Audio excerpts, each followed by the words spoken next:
कोई सवाल हो पिछले लेक्चर में, मैं थोड़ा सा रिवाइज़ भी करूँगा पिछला लेक्चर। और आज के लेक्चर के बाद ना हम एक ऐसी जगह पे पहुँच जाएंगे जब हम फिर अप्लाई करेंगे क्वांटम फील्ड थ्योरी को, यानी आज अगले लेक्चर से क्वांटम फील्ड थ्योरी की प्रॉपर एप्लीकेशन शुरू हो जाएगी। आज जो टूल किट चाहिए होगी ना क्वांटम फील्ड थ्योरी में, वो सारे क्वांटम फील्ड थ्योरी की चीज़ों के लिए बन जाएगी। पूरी कोशिश होगी आज बन जाए, वरना कोई एक चीज़ रहेगी तो अगले 15-20 मिनट में अगले लेक्चर में हो जाएगी। लेकिन मेरे फार्मलिज्म का पोर्शन जो है ना वो आज काफ़ी हद तक कंप्लीट हो जाएगा। यही फार्मलिज्म आप फिर स्पिन हाफ पार्टिकल पे लगाएं, स्पिन वन पार्टिकल पे लगाएं, मैसिव पे लगाएं, मैसलेस पे लगाएं, किसी पे भी लगाएं। ऑफ कोर्स पार्टिकल की स्पिन के या जो इंटरनल डिग्रीज ऑफ फ्रीडम है उनके इफेक्ट्स आ जाएंगे। वो किस तरह शामिल करने हैं वो फिर हम जो स्पिन हाफ पे आएंगे तो मैं आपको बता दूंगा। कोशिश होगी कि स्पिन वन आपको एज एन असाइनमेंट या फाइनल टर्म प्रोजेक्ट दे दिया जाए स्पिन वन वाला, लेकिन अगर मैं ना कर सका तो लास्ट लेक्चर में हमने जिक्र किया था कि अगर हमने 3 पिक्चर्स अभी तक डिस्कस की हैं क्वांटम मैकेनिक्स की। पहली पिक्चर थी जिसको हम कहते थे कि वो श्रोडिंगर पिक्चर है। श्रोडिंगर पिक्चर ऐसी पिक्चर थी जो कन्वेंशनल क्वांटम मैकेनिक्स में हम यूज़ करते हैं, बारहा इस्तेमाल करते हैं वेव मैकेनिक्स में, कि ये एक वेव फंक्शन होता है जो बजाते खुद कोई फ़िज़िकल चीज़ नहीं है, उसका मॉड स्क्वायर लेते हैं, उसको इंटीग्रेट करते हैं किसी गिवन रीजन में, तो उससे कोई ना कोई फ़िज़िकल चीज़ मिलती है which is known as the Born approximation. और फिर आपने कहा था कि इसमें ख़ास बात यह है कि जो वेव फंक्शंस हैं वो सारे वक्त का फंक्शन है, जबकि जो डायनामिकल वेरिएबल्स हैं जिनके करस्पॉन्डिंग क्वांटम मैकेनिक्स के ऑपरेटर्स हैं वो सारे के सारे टाइम इंडिपेंडेंट हैं। फिर हमने कहा था कि ये कोई ऐसा भी तो हो सकता है कि ऑपरेटर्स टाइम डिपेंडेंट हो और स्टेट्स टाइम इंडिपेंडेंट हों, कि कोई चीज़ एक ही जगह पे पड़ी रही और बार बार मैं अपने सोर्स को ऑन ऑफ करूँ तो वो सोर्स टाइम डिपेंडेंट होगा, वो चीज़ तो वहीं रह रही है। तो मैंने कहा था ऐसी चीज़ों के लिए आप एक ऐसी पिक्चर डेवलप करेंगे जिसमें ऑपरेटर को टाइम डिपेंडेंस चली जाएगी, तो आपने स्टेट से छीनी थी और ऑपरेटर को दे दी थी। फिर जो तीसरी चीज़ हमने किया कल, जिसमें हमने कहा था कि अगर सिस्टम के अंदर एक इंटरेक्शन मौजूद और इंटरेक्शन जो है वो वक्त के साथ बदल रही है, जैसा सिंक्रोट्रॉन में इलेक्ट्रॉन की मोशन होती है, तो हम कहते थे कि उसमें स्टेट भी टाइम डिपेंडेंट होती है, और क्योंकि motion is time dependent something which is time dependent. Motion का मतलब ये है कोई चीज़ changing with respect to time. तो हमने कहा था उसमें स्टेट भी टाइम डिपेंडेंट होती है और जो ऑपरेटर्स हैं वो भी टाइम डिपेंडेंट होते हैं। तो हमने दोनों को टाइम डिपेंडेंस रखी थी, तो हमने ऐसी पिक्चर को कहा था कि this is known as an interaction picture. हमने कहा था कि जितने फिजिकल फिनोमिनाज हम क्वांटम फील्ड थ्योरी में स्टडी करेंगे, क्योंकि क्वांटम फील्ड थ्योरी में स्पेस और टाइम जुदा जुदा नहीं हो सकते। इसका मतलब है जब आप हैमिल्टोनियन लिखेंगे, एनर्जी लिखेंगे पार्टिकल की, तो पार्टिकल की एनर्जी के पास पोजीशन का पार्ट भी होगा, टाइम का पार्ट भी होगा। इसका मतलब है time is in built in that. तो हम टाइम को साथ में शामिल करेंगे तो जितनी भी हम क्वांटम फील्ड थ्योरी में अब चीज़ें करेंगे, स्कैटरिंग्स या डिकेज, वो सारे के सारे इंटरेक्शन पिक्चर्स में करेंगे। ये that is the motivation for the interaction picture. तो हमने ये करके देखा था, जिसमें हमने कहा था कि हम एक स्टैंडर्ड फार्मूला बनाएंगे। मैं आज भी उस पर आऊँगा, थोड़ा आज मैं उसको थोड़ा सा मज़ीद एक बेहतर आसान तरीके से वही चीज़ करूँगा जो कल मैंने की थी। हमने कहा था कि अगर आप सॉल्यूशंस को बिल्कुल उस तरह माने जिस तरह पर्टर्बेशन थ्योरी के अंदर होते हैं, तो आपके पास जो एक चीज़ का इशू था कि जब जो सॉल्यूशंस आप एक्सपेक्ट कर रहे थे एक्सपोनेंशियल फॉर्म के, वो एक्सपोनेंशियल जो सॉल्यूशंस थे वो जब आपने इक्वेशन में पुट किए थे, तो आपकी जो इक्वेशन थी उसने अपरेंटली लग रहा था कि उसको सेटिस्फाई करते हैं एक्सपोनेंशियल, लेकिन जब आपने सीरीज़ खोल के देखा था उसकी, तो आपने देखा था कि वो टर्म्स जिनमें 2 हैमिल्टोनियन आते थे, सेकंड ऑर्डर टर्म जो अगर कह लें, मैं second order in iota squared कहता हूँ क्योंकि आयोटा के साथ कोई वेरिएबल नहीं था, यानी जो आयोटा स्क्वायर वाली टर्म थी जिसमें 2 हैमिल्टोनियन आते थे, 2 इंटरेक्शन के टर्म आती थी, उसमें ऑर्डरिंग का प्रॉब्लम था। तो आपने कहा था कि डबल काउंटिंग से बचने के लिए हमें फिर टाइम ऑर्डरिंग करनी पड़ी थी। तो हमने नीचे का 2 फैक्टोरियल हटा दिया था और टाइम ऑर्डर लगा दिया था। हमने कहा था जब टाइम ऑर्डर खोलेंगे तो ऑटोमेटिकली ये टर्म नीचे 2 फैक्टोरियल लगा के बैलेंस हो जाएगी, क्योंकि पहले एक है फिर दूसरा है, फिर दोनों को सम करेंगे, दोनों चीज़ें सेम ही हैं। आज मैं साबित करूंगा कि अगर वेरिएबल को चेंज करें तो दोनों टर्म सेम हो जाती हैं, तो वापस वो 2 का फैक्टोरियल फिर कैंसिल हो जाता है। This is known as the Dyson formula, जिसमें एक्सपोनेंशियल से पहले आपने टाइम ऑर्डर लगाया था, और मैंने साबित किया था कि अगर आप time order differential equation, time order formula को सब्स्टिट्यूट करते हैं किसी भी चीज़ के अंदर, तो उसकी इक्वेशन के अंदर, तो वो सेटिस्फाई करता है। और मैंने आपको सिडनी कोलमैन के लेक्चर में से ये बात आपको कही थी कि जो है सिडनी कोलमैन के लेक्चर्स में ये बड़ी अच्छी तरीके से चीज़ें एक्सप्लेन्ड है। यानी मैंने ये चीज़ लिखी थी कि we know that U, let's recap that, मैं सिर्फ ज़्यादा पीछे नहीं जाऊंगा, मैंने लिखा था u of t and t naught this is equal to time order product of exponential of, मैं साइन चेक कर लूँ, आयोटा था या माइनस आयोटा, तो minus iota integral t naught से लेकर t तक D T prime H I T prime, यानी इसका टाइम ऑर्डर था। यानी अगर आप इसकी सीरीज़ को खोलते हैं तो आपको क्या बनता है, मैं यहाँ पे लिख देता हूँ। So this implies is u of t and t naught is 1 या चले टाइम ऑर्डर प्रोडक्ट ऑफ, अगर आपको याद हो, या मैं साथ में टाइम ऑर्डर रख ही लूँगा, बाद में टाइम ऑर्डर लगा लूँगा। चले 1 minus iota integral T naught से लेकर टी तक D T prime H I T prime plus minus iota का स्क्वायर ओवर 2 फैक्टोरियल इंटू 0 से सॉरी टी नॉट से लेकर टी तक। अच्छा, मैं खाम टी नॉट से टी लिखता हूँ, लेकिन फ़र्क नहीं पड़ता जो भी हो, लिमिट्स तो आप एंड पे इन्फिनिट हो जाएंगी। D T prime D T double prime, 2 integrals हैं। हाँ, दूसरा इंटेग्रल भी ऐसे ही है, इसलिए इसके साथ ही लिख दिया। एच आई टी प्राइम और H I T double prime plus up to so on. अच्छा, इसको तो टाइम ऑर्डर छेड़ेगा ही नहीं, एक ही चीज़ है। इसको भी नहीं छेड़ेगा क्योंकि एक ही हैमिल्टोनियन है। ये टर्म आपसे ये कह रही है कि 2 पॉसिबिलिटीज़ थी कि पहले ये लेफ़्ट पे आता, ये राइट पे आता, या ये राइट पे आता तो या ये लेफ़्ट पे आता, ये लेफ़्ट पे आता और ये सॉरी राइट पे आता। मैंने एक ही बात कर दी थी पहले। तो इसका मतलब यह कि कुछ टाइम के लिए टी प्राइम से बड़ा है हाफ ऑफ द टाइम, और half of the time late से टी प्राइम टी से बड़ा, इसलिए मैंने कहा था ये दोनों टर्म्स सेम है। लेकिन मैं इसको आज ज़्यादा आसान तरीके से करूँगा। ये हमने कहा था कि ये डायसन फार्मूला, और वो सिर्फ टाइम ऑर्डर सिर्फ इसी टर्म या जिसमें 2 या 2 से ज़्यादा हैमिल्टोनियन टर्म्स आएंगी उनके लिए इंपॉर्टेंट होगा, बाकी किसी के लिए इंपॉर्टेंट नहीं है। लेकिन थोड़ा सा ना रिकैप करते हैं ज़रा, थोड़ा सा ना इसको बेहतर अंदाज में सीखने की कोशिश करते हैं, आज अप्लाई करेंगे जब। So let's discuss the scattering matrix. Scattering matrix क्या होता है? फ़र्ज़ कीजिए आपको एक स्टेट पता है कि एक सिस्टम किसी स्टेट में है, इनिशियल स्टेट में, और आप उसे किसी दूसरी स्टेट में देखना चाहते हैं कुछ वक्त गुजरने के बाद। तो कैसे आप उस सिस्टम की प्रोबेबिलिटी को कैलकुलेट करेंगे? आपको पता है कि अगर एक सिस्टम, जो हमें पता हो कि जो किसी इनिशियल स्टेट में है, सो let's consider a system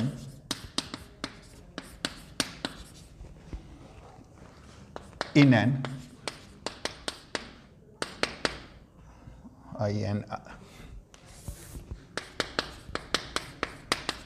initial state, let's say किसी टाइम t पे इंटरेक्शन पिक्चर में, ठीक है। The probability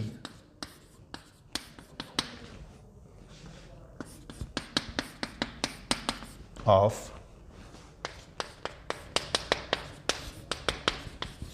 finding it in a state B is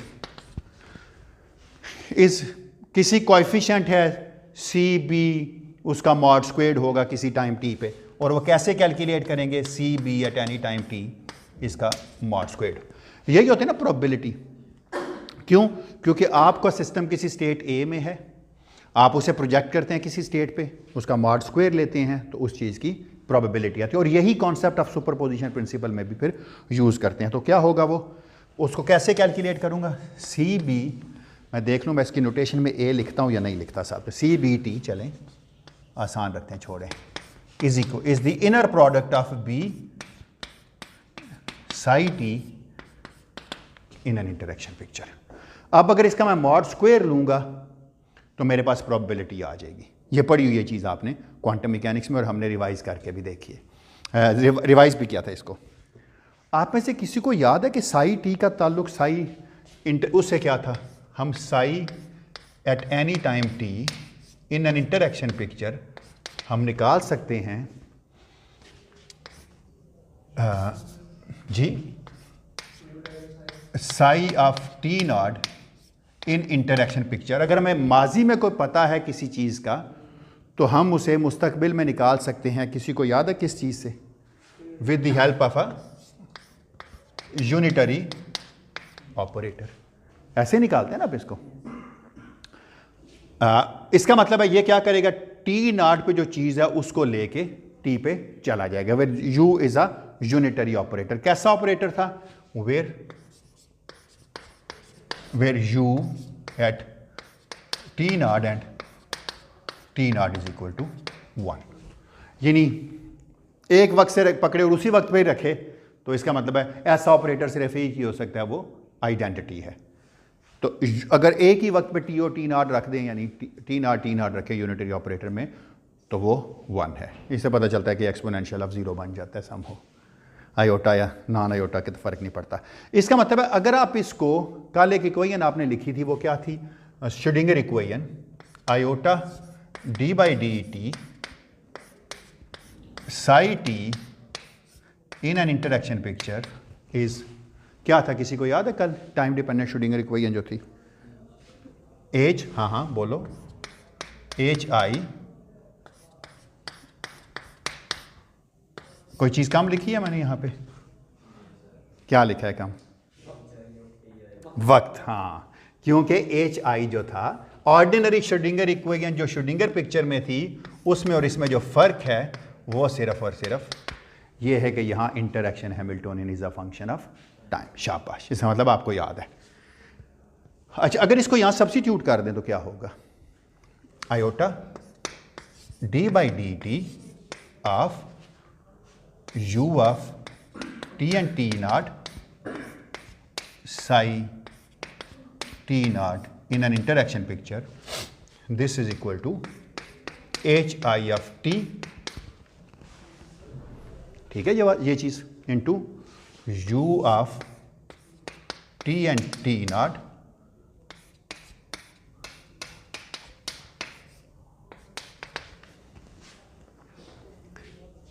ठीक लिखा? कोई चीज़ गलत हो तो बताइएगा।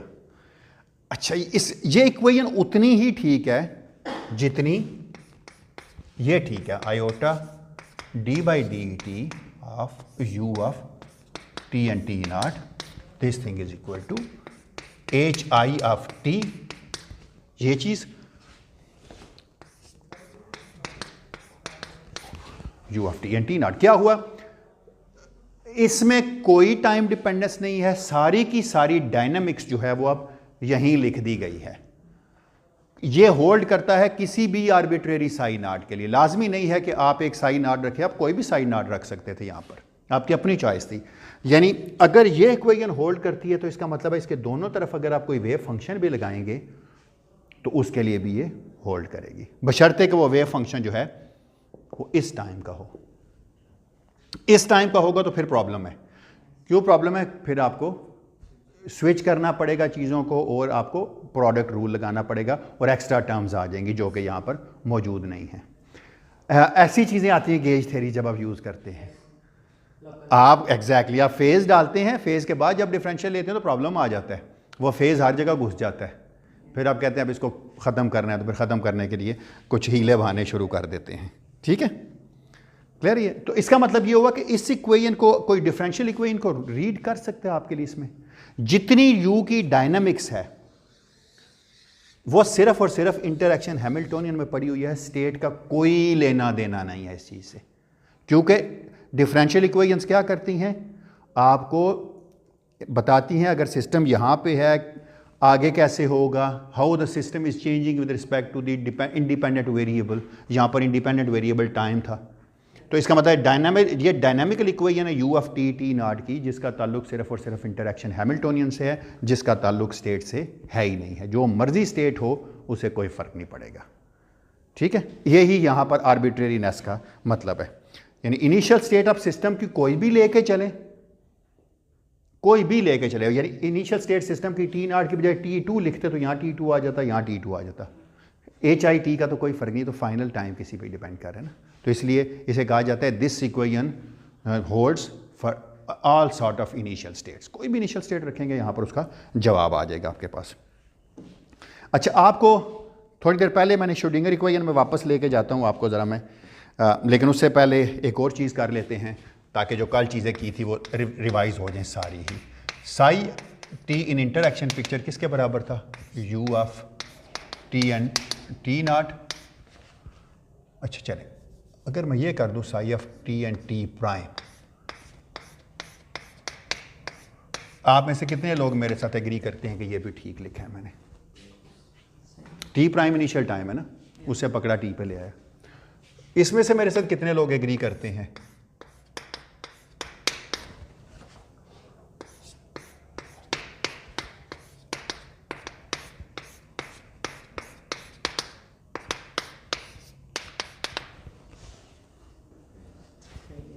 टी नॉट इनिशियल पे पता था, उसने टी प्राइम पे लाया, टी प्राइम से वो वापस टी पे ले गया।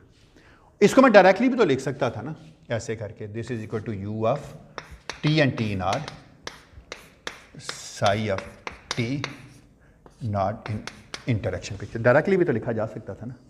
यहाँ से एक चीज़ पता चलिए, सो दिस इम्प्लाइज इज, अगर आप दो यूनिटरी ऑपरेटर्स का प्रोडक्ट लेते हैं, जो कल मैंने चीज़ कही थी, आज वो इस तरीके से ज़्यादा बेहतर साबित हो गई है कि वो उसी के अंदर ही एक चीज़ एग्जिस्ट कर रही है। टी प्राइम इसका फाइनल इसके इनिशियल के, इसका फाइनल इसके इनिशियल के बराबर है ना, तो क्या बचेगा? दरमियान में जितने मर्जी सिरे जोड़ते जाएं, पहला और आखिरी बच जाएगा। एग्जैक्टली जितने मर्जी छोटे टाइम स्टेप्स लें, आपको सिर्फ याद होगा शुरू वाला और आखिर वाला। एक तो ये चीज़ इंपॉर्टेंट है यहाँ पर। दूसरी जो इंपॉर्टेंट चीज़ है वो ये थी कि जो मैंने एक और चीज़ लिखी थी कल, let me check, U T naught लिख चुका हूँ मैं। इसके बारे में आपका क्या ख्याल है? इसके बारे में कि जो अगर मैं ये लिखूं you of T naught and T, तो ये इसके बराबर नहीं है you inverse of T and T not? बराबर है ना, इसके उलट लगा रहा हूं ना मैं अब। तो इसका मतलब है, मैंने क्या कहा था कि एक ऐसा ऑपरेटर है जिसके कोई से दो एलिमेंट्स को ज़रब दें तो उसी का एक एलिमेंट बनता है, उसमें एक आइडेंटिटी भी एग्जिस्ट करती है, उसका इनवर्स भी है, that is why we call it as a group. तो कल मैंने कहा था कि these are known as the, ये सारी प्रॉपर्टीज एक ग्रुप की हैं और ये ग्रुप की प्रॉपर्टी सारी सेटिस्फाई करता है। अबिलियन भी है, अभी तक मसला है, लेकिन अबिलियन में टाइम ऑर्डर के बगैर फंस गए थे आप। आगे पीछे वो याद रखता था।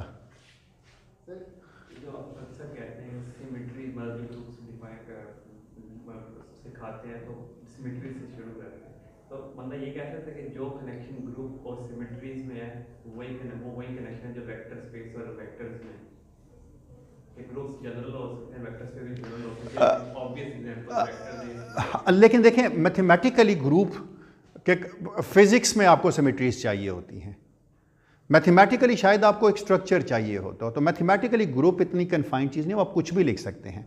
हाँ, अगर फिजिकल उनके कॉन्सिक्वेंसेज होती हैं तो फिजिकल में हम समझते हैं कि ये सिमेट्री है तो फिजिक्स की ये चीज़ है, ये सिमेट्री है तो ये है, ये सिमेट्री है। इन जनरल मैं एग्री करता हूँ आपसे, अगर फिजिक्स में कोई ना कोई ग्रुप है तो उसके लिए कोई सिमेट्री है, लेकिन जनरली मैथमेटिशियंस कई किस्म के ग्रुप्स बनाते हैं जिनकी अभी हमें पता ही नहीं है, ना हमें कभी ज़रूरत पड़ी है। एग्जैक्टली वो तो जस्ट डिफाइन करते हैं कि अलजेब्रा के अंदर रह के ना प्योर मैथमेटिक्स में कुछ ना कुछ करते हैं, बस जो मर्जी जो इसको सेटिस्फाई करेगा ग्रुप होगा। हाँ हाँ, बिल्कुल बिल्कुल एग्जैक्टली वही मैं कह रहा हूँ। जो हमारे लिए कोई चीज़ फिजिकल है, यानी सिमेट्रीज हमारे लिए मैटर करती हैं। जब किसी ने ली ग्रुप्स बनाए थे तो उसे नहीं पता था कि पार्टिकल फिजिसिस्ट ली ग्रुप्स का ये हाल करेंगे, है ना। और चलें, यहाँ तक कोई सवाल हो किसी का? पक्की बात है, चलो आगे। ये हम कल कर चुके थे सारा। अच्छा, मैंने आपको, मैं वापस इस इक्वेशन पे आता हूँ, इस इक्वेशन पे एक आसान तरीके से इसका सोल्यूशन लिख के दिखाऊं मैं आपको, जिसमें आप बहुत सारी चीज़ों से बात जाएं। शायद फैज़ान कुछ ऐड करना चाहें इस पे, लिख सकते हैं इसके सोल्यूशन को किसी तरीके से। उसी तरह के होंगे, वही फॉर्म। लेकिन कैसे? सोचो ना ज़रा। ये देखो, क्या मैं ये लिख सकता हूँ u of t and t naught is equal to 1 minus iota, identity के अबाउट आप इसको हाँ मैं कह रहा हूँ टी नॉट से लेकर टी तक H I T one you of T one T not. कोई हर्ज है लिखने में?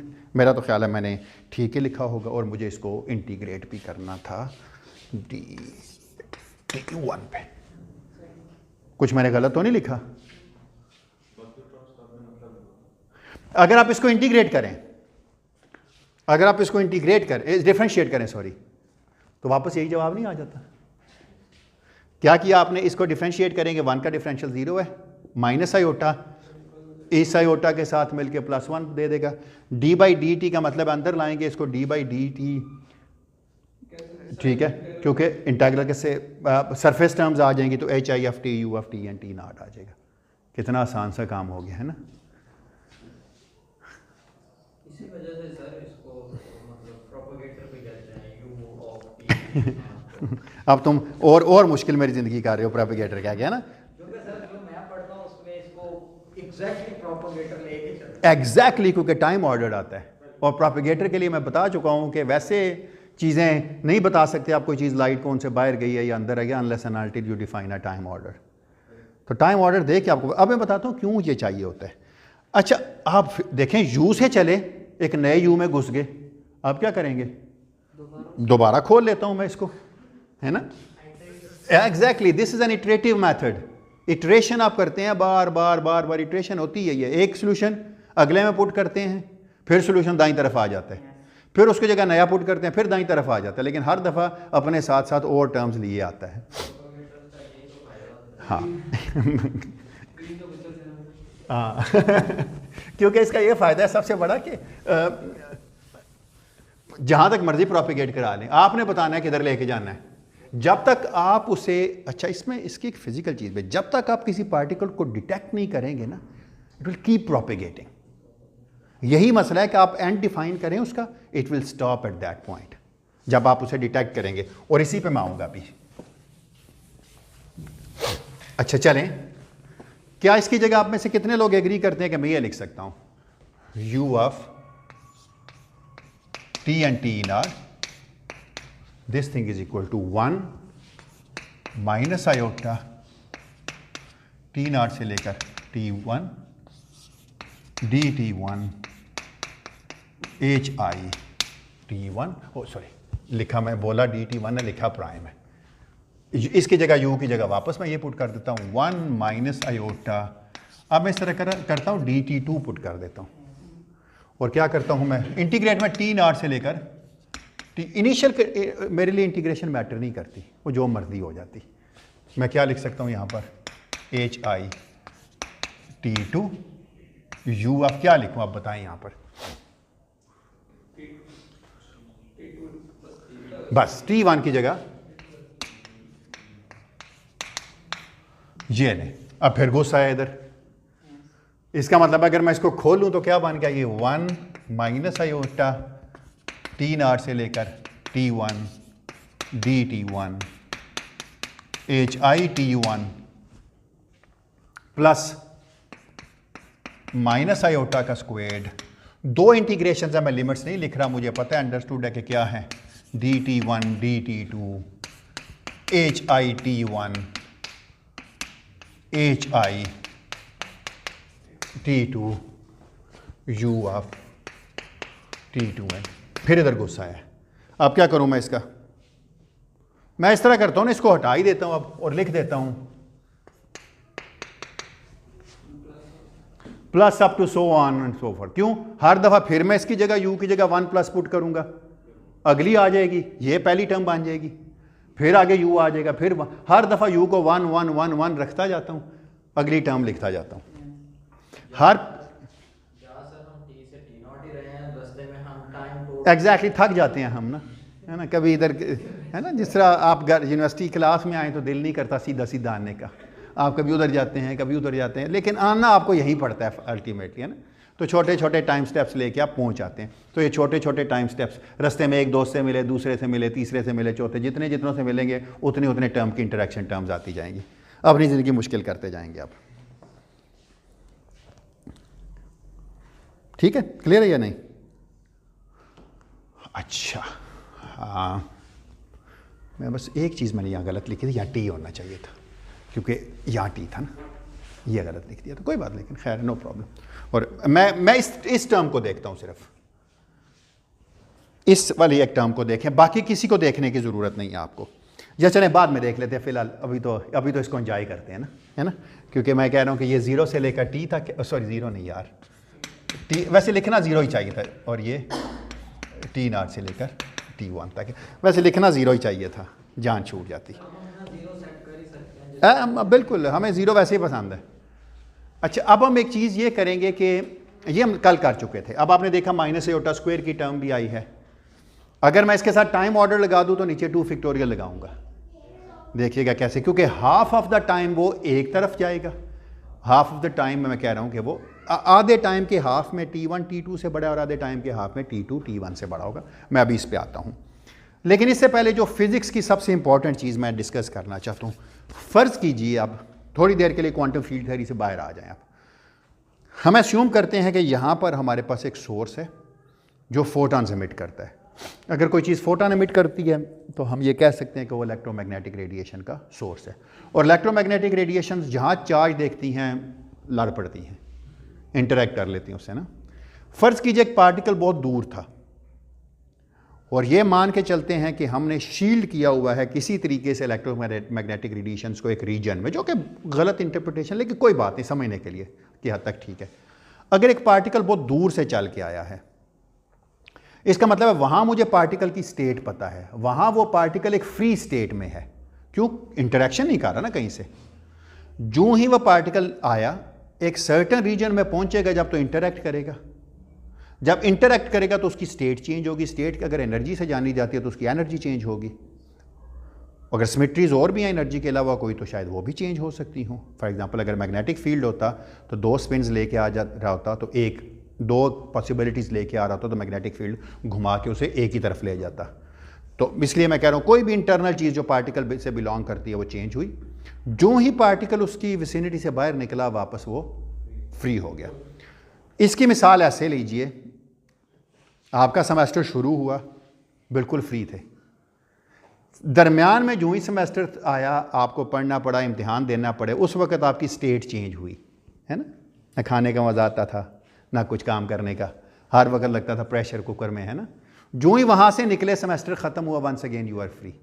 तो इस ज़िंदगी को, इस छोटी सी चीज़ को ये मान के चलें, far in the past you are free, far in the future you are free. दरमियान में आपके साथ कोई उस माजी और मुस्तकबिल के दरमियान में थोड़ी देर के लिए आपके साथ कोई मसला आया था, बाकी तो आप सारे, आपकी बचत ही रही। तो हाल मुश्किल होता है लेकिन वो छोटा होता है। खैर, तो इसका मतलब मैंने थोड़ी देर पहले ये कहा था कि लेट्स अस्यूम दैट, अब मैं इसी चीज़ की बात करूंगा कि लेट्स अस्यूम दैट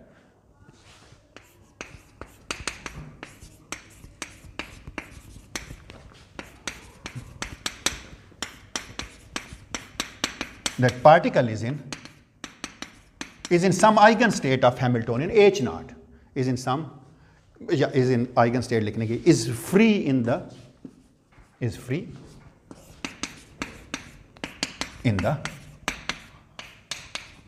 past से मैं क्या लूंगा, T naught goes to minus infinity। जब पार्टिकल माइनस इन्फिनिटी टाइम पे था तो बिल्कुल फ्री था। अब उस फ्री स्टेट को देखें जरा, मैं कैसे लिख सकता हूं। आप में से कितने लोग मेरे साथ एग्री करते हैं कि मैंने थोड़ी देर पहले CBT लिखा था कि अगर एक पार्टिकल फ्री है फार इन द पास्ट, तो किसी टाइम t पे उसकी b में पाए जाने की प्रोबेबिलिटी क्या है, मैं ये लिखूंगा। आपको याद है मैंने लिखा था b psi of t, याद है ना आपको। मैंने फिर इसको ऐसे लिखा था, इन जनरल मैंने ये लिखा था b u of t and t naught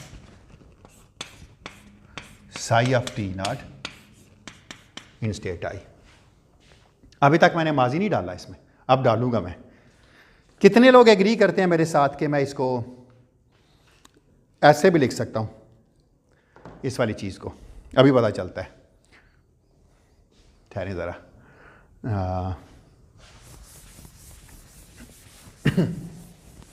ये बात याद रखिएगा, टाइम डिपेंडेंट श्रोडिंगर इक्वेशन के तहत आपके पास हैमिल्टोनियन कुछ भी हो सकता था। अब अगर मैं ये लिखूं, let me calculate C B of T in a limit when T naught goes to minus infinity.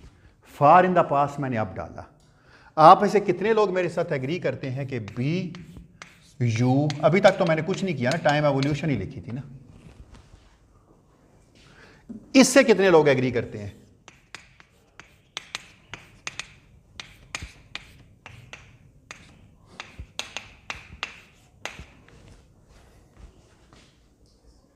क्या मुझे पता है इंटरैक्शन पिक्चर और श्रोडिंगर पिक्चर का ताल्लुक इससे है, इस मैंने एच आई क्यों नहीं डाला? फार इन द इन प्रिंसिपल तो यहां पर टोटल हैमिल्टोनियन डाल सकता था ना, मैंने सिर्फ एच नॉट क्यों लिखा है? एग्जैक्टली हम ये मान के चले हैं कि फार इन द पास्ट उस पर कोई इंटरैक्शन नहीं थी उसकी, वो फ्री ही था। अगर उसने स्टेट से इवॉल्व किया तो बिल्कुल फ्री हैमिल्टोनियन से ही इवॉल्व किया है। मैंने ना ये कई दफ़ा गलत लिखा इसको, मुझे समझ ना आया मैं क्या गलती कर रहा हूँ ना, बार बार लिखता था और समझ नहीं आती थी कि क्या हो रहा है। एच नॉट यूज़ करते हैं, बिल्कुल एग्जैक्टली। तो अब देखें मैं क्या करूँगा, एक चीज़ मैं ये कहता हूँ कि जो साई एट टी नॉट है श्रोडिंगर पिक्चर में एस, फर्ज करते हैं सिस्टम किसी स्टेट ए में था एट टाइम टी नॉट। ये आपको पता है ना, स्टेट हम ऐसे लिख लेते हैं ए एंड टी नॉट, ऐसे लिखते हैं ना, ऐसे ही लिखते थे ना, size a function of x and T. आप टाइम का पार्ट इलादा भी कर सकते थे, कैसे कर सकते थे? Exponential of minus iota E A T और ए, ऐसे लिख सकते थे ना, ताकि स्टेशनरी स्टेट्स बन जाती थी आपकी। ऐसे क्वांटम मैकेनिक्स में लिखी थी ना आपने चीज़ें। अच्छा, अगर आप इस पे लगा देंगे ये चीज़ ई टू द पावर, ज़रा देखिएगा आपके पास क्या बन रही है, iota H naught T naught, oh sorry यहाँ पर टी नॉट लाना चाहिए था ना, क्योंकि टी नॉट लिखा है ना मैं। अच्छा, into psi of T naught in S. अब मैं क्या कर रहा हूँ, फार इन द पास्ट काम कर रहा हूँ सारे का सारा मैं, क्यों? इसमें limit T goes to minus infinity more. Exact नहीं, अभी तो कुछ सही कह रहे हो। इसका मतलब इसकी जगह मैं लिख सकता हूँ E to the power iota H naught T, ये भी पुट कर दूँ E to the power minus iota E A T और ए। लेकिन मैंने क्या कहा था, far in the past particle free है। जब फ्री है तो वो किसी ना किसी फ्री हैमिल्टोनियन की आइगन स्टेट है। We know that when H acts upon A I have E A and A, eigen state है ना। ओ कुछ गलत लिख दिया, ओप्स, हाँ टी नॉट होगा, यहां पर भी टी नॉट ही होगा ना। यहां कह रहे हो सब जगहों पे एक ही टाइम है, सब जगहों पे एक ही टाइम है। थैंक यू यार, बहुत शुक्रिया। अच्छा, इसका मतलब है जब आप इस पे लगाएंगे तो क्या जवाब आ जाएगा, आप ही बता दो अब। सो दिस बिकम्स, इससे आगे ही लिख देता हूं ताकि क्या बन जाएगा, ये वाली टर्म क्या बन जाएगी, ये इधर बाहर आ गया ना, E to the power minus iota E A T. ये जब इस पे लगेगा तो क्या देगा, ओ सॉरी टी नॉट है यार,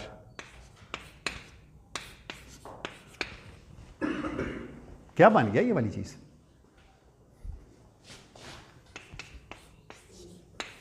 ये लें जी, कमाल हो गया है। आपको फार इन द पास्ट सब कुछ पता है और आप इतनी समझदार हो गए हैं कि फार इन द पास्ट जब आपने लिखा है तो आपने देखा ये सारी चीज क्या बन गई है, ये वाली सारी चीज क्या बन गई है, ए बन गई है। लिख के देखते हैं इसको, ठीक है? तो अब देखें ये क्या बन गई है अब चीज। और थोड़ी, अभी तो हमने आधा काम किया है, पूरा नहीं किया। इसका मतलब है मैंने क्या कहा, फार इन द पास्ट, अब मैं टी नॉट की जगह माइनस इन्फिनिटी पुट कर सकता हूं ना, B U of T and minus infinity A. ठीक लिख दिया मैंने, क्यों? अब मैं अगर माइनस इन्फिनिटी पुट भी कर देता हूं तो कोई हर्ज नहीं है, सारा कुछ तो मैं कर चुका हूं पहले ही, सारी स्टेट्स को ख़त्म भी कर चुका हूं। अच्छा, क्या होगा,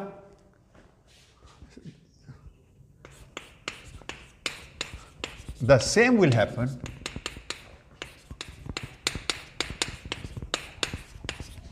far in the future. क्यों? जिस तरह मैंने आपको मिसाल दी, सेमेस्टर शुरू होने से पहले और सेमेस्टर ख़त्म होने के बाद आप एक ही फ्री स्टेट में हैं।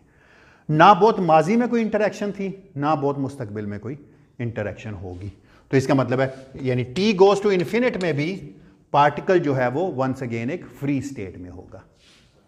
ठीक है, यानी फ्री पार्टिकल माजी में eigen state of free Hamiltonian, free particle final state में far in the future is once again the eigen function of the free particle Hamiltonian.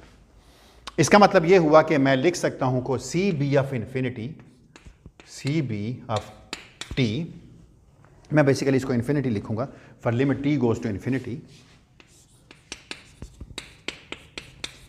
बड़ी थोड़ी सी अगली नोटेशन लगेगी लेकिन खैर है, is equal to limit T goes to infinity B U of T and minus infinity and A. अभी नहीं put किया ना, अभी तो ये कर रहे हैं, अब मैं करूंगा। इसका मतलब है सी बी एट इन्फिनिटी क्या हो गया, be U of infinity and minus infinity and. कितना बुरा लगता है ना ये वाला, है ना, जबकि टी माइनस टी नॉट था, टी भी इन्फिनिट हो गया, टी नॉट भी इन्फिनिट हो गया, अजीब लग। इन्फिनिटी देख के ही ना बंदे को कुछ होता है।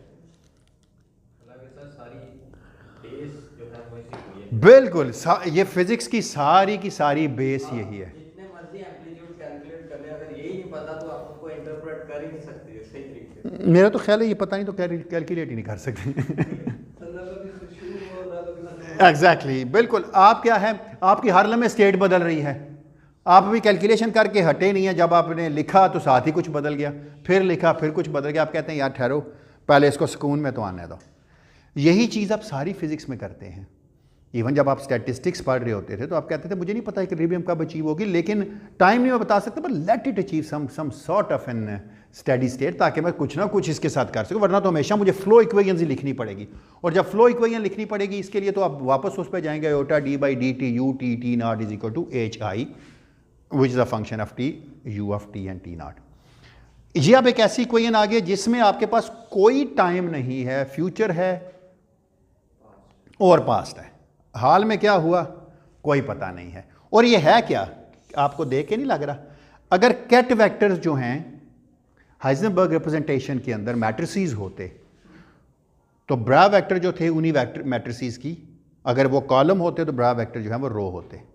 तो ये दोनों मिलके क्या बना देते, एक नंबर बना देते। That is why this is known as a this is a matrix element. ये कोई चीज ऐसी नहीं है जो मैट्रिक्स है, ये एक एलिमेंट है मैट्रिक्स का। कोई भी हो सकता है, जितना मर्जी कॉम्प्लिकेटेड हो, लेकिन एक नंबर है ये। ठीक है ना, चलो अब इसका मैं नाम रखता हूं। हम डिफाइन करते हैं एस को, we always define S as U at infinity and minus infinity. This is known as a scattering matrix. और जब इसको डालेंगे यहां पर तो सी बी टी का मतलब क्या है, इसको मैं ज़्यादा बेहतर ज़बान अभी दूंगा। अगर कोई सवाल है प्लीज़ यहां तक तो पूछ लीजिए। अगर कोई भी डाउट है या आप कोई चीज़ रिपीट कराना चाह रहे हैं तो मैं थोड़ी देर के लिए रुक के हम दोबारा जो चीज़ मैथमेटिकल की है उसकी मैं थोड़ी सी आपको फिजिकली दोबारा एक्सप्लेन कर देता हूँ, फिर अगली चीज़ लिखता हूँ। मैंने आपसे ये कहा था कि एक पार्टिकल आपने प्रिपेयर किया, कहीं किसी गन से निकला, इलेक्ट्रॉन गन से एक इलेक्ट्रॉन निकला, वो फ्री था। दरमियान में आकर उसने इंटरेक्ट किया, आप इंतज़ार कर रहे हैं एक दफ़ा इसकी इंटरेक्शन ख़त्म हो तो फिर मैं इसको पकड़ूं। बिल्कुल इस तरह के आपके किसी डिपार्टमेंट में आपने क्लास बंक की है, आप चाहते नहीं है टीचर आपको देखे, और वो बाहर आपके उस दोस्त के साथ खड़ा है जिसने चाय पीनी है आपके साथ जाके। अब आप देख रहे हैं छुप के कहीं दूर जाके कि एक दफ़ा इससे इंटरेक्शन ख़त्म हुआ है तो फिर हम निकलें। तो मुझसे इंटरेक्शन ख़त्म करनी पड़ेगी, अगर वो बुरा टीचर मैं हूँ तो फिर आपको आगे उसको जाना पड़ेगा। तो इसका मतलब यह है कि मैंने क्या कहा, जब वो मुझे नहीं मिला था फिर भी फ्री था आपके पास जाने के लिए, जब मुझे मिल के फारग हुआ फिर भी वो फ्री है आपके पास जाने के लिए। तो मैंने कहा इस फ्री से फ्री स्टेट के अंदर जो मैट्रिक्स बना उसको स्कैटरिंग मैट्रिक्स हम कहते हैं, और ये उसके मैट्रिक्स एलिमेंट, और इसको कहा जाता है S B A, which is B S and A. इसके ऊपर टोपी लगा देता हूँ क्योंकि याद है ये ऑपरेटर था ना, याद है ना, अगर यू ऑपरेटर था तो मैंने टोपियाँ खुद हटाई थी ना। इसको कहते हैं this is known as a scattering matrix. इसमें ये फाइनल स्टेट होती है और ये इनिशियल स्टेट होती है, या बाज़ किताबों में आप इसी को लिखे देखेंगे इन एंड आउट, कोई चीज़ इन हुई कोई चीज़ आउट हुई, ये स्कैटरिंग मैट्रिक्स है उस इन एंड आउट का। बाज़ बुक्स में आप लिखे देखेंगे फाइनल और इनिशियल। मैं इनिशियल ए को कहता हूं कि A is at T goes to, he naught goes to minus infinity. ये था मेरा ए, इसको मैं कहता हूं कि ये मेरी इनिशियल स्टेट है। बी को मैं कहता हूं eight T goes two plus infinity, this is my final state. दरमियान में क्या है मुझे कुछ पता नहीं, यहीं से वो सारा कुछ रीनॉर्मलाइजेशन का आता है। दरमियान में जो मर्जी करता जा रहा है हमें नहीं पता, हमें शुरू और आखिर पता चलेगा। तो हमें ये जो हम लोग यूनिटी ऑपरेटर्स यूज कर रहे हैं, ऑफ कोर्स ये 2 बाय y के बाद रिपीट होते हैं, तो इन्फिनिटीज को यूज करने की तो क्या जरूरत है? ठहर जाओ, एम्पलीट्यूड ऐसा बन जाएगा कि जब आप एम्पलीट्यूड कैलकुलेट करेंगे तो आयोटा एक kind of a global factor होगा। क्यों? फिजिकली इसकी मॉड स्क्वेयर्ड वैलिड है, मॉड स्क्वेयर में कोई ऑसिलेशन नहीं रह जाएगी क्योंकि जो चीज़ भी होगी उसका स्टार लेंगे। तो यहाँ भी जब एम्पलीट्यूड होगा तो यही वो चीज़ थी जो आपको वेव और पार्टिकल में फ़र्क देती थी, इंटरफेरेंस टर्म्स। तो यहाँ पर जब मॉड ले लेते तो कोई फ़र्क नहीं पड़ता, क्रॉस टर्म्स कैंसिल हो जाएंगी सारी। हाँ, मैं जब एम्पलीट्यूड निकालूंगा तो बिल्कुल अभी भी क्लियर हो जाएगा इस लेक्चर के एंड से पहले ही, लेकिन वहाँ पर जाके मज़ीद देख लेंगे। इसका मतलब है जो टेक्स्ट बुक्स में लिखा होता है ना, तो जो टेक्स्ट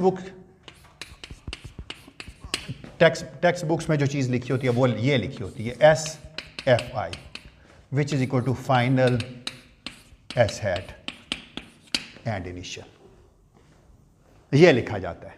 अब देखिएगा हमेशा टेक्स्ट बुक्स में ये लिखा जाता है SFI, पैस्कन भी SFI लिखता है। ठीक है, बस एक चीज़ देख लें, देखते हैं सारा काम करते करते कोई चीज़ ऐसी तो नहीं जो लूज हुई हो, कोई जनरलिटी। ज़रा सी बी इन्फिनिटी का मॉड स्क्वायर कैलकुलेट करें, क्या आंसर आएगा?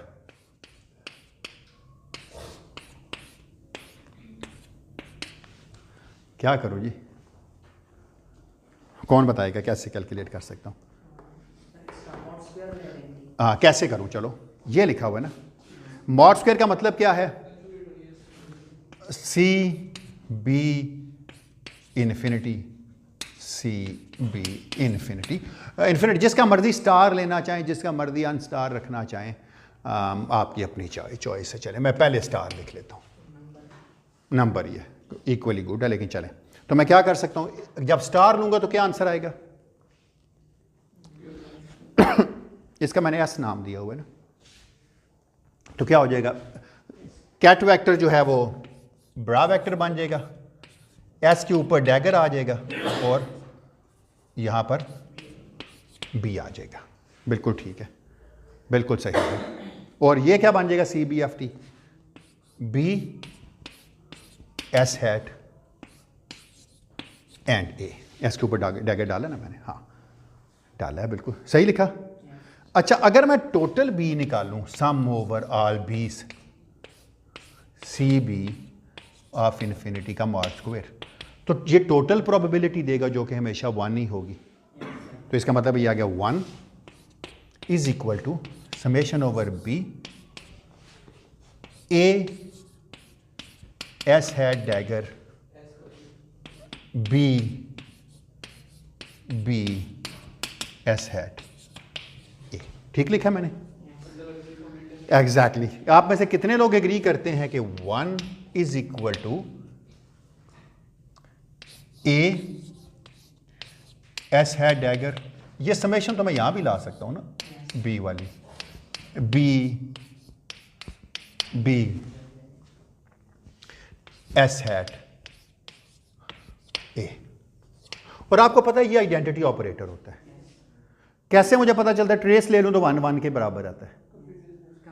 Complete sir, trace of identity is equal to trace of this which is also sum of diagonal elements. सारे 1 मैंने गलत कह दिया था। Dimensions of the identity matrix. तो ये क्या लिखा हुआ है? This is nothing but this is an identity operator, लेकिन खैर है आइडेंटिटी ये डिस्क्रीट में है। अगर यही कंटिन्यूस में होता तो इसकी जगह इंटीग्रेशन आ जाती और एक्स एक्स हो जाता या पी पी होता, डिपेंडिंग अपॉन एक्स या पी रिप्रेजेंटेशन।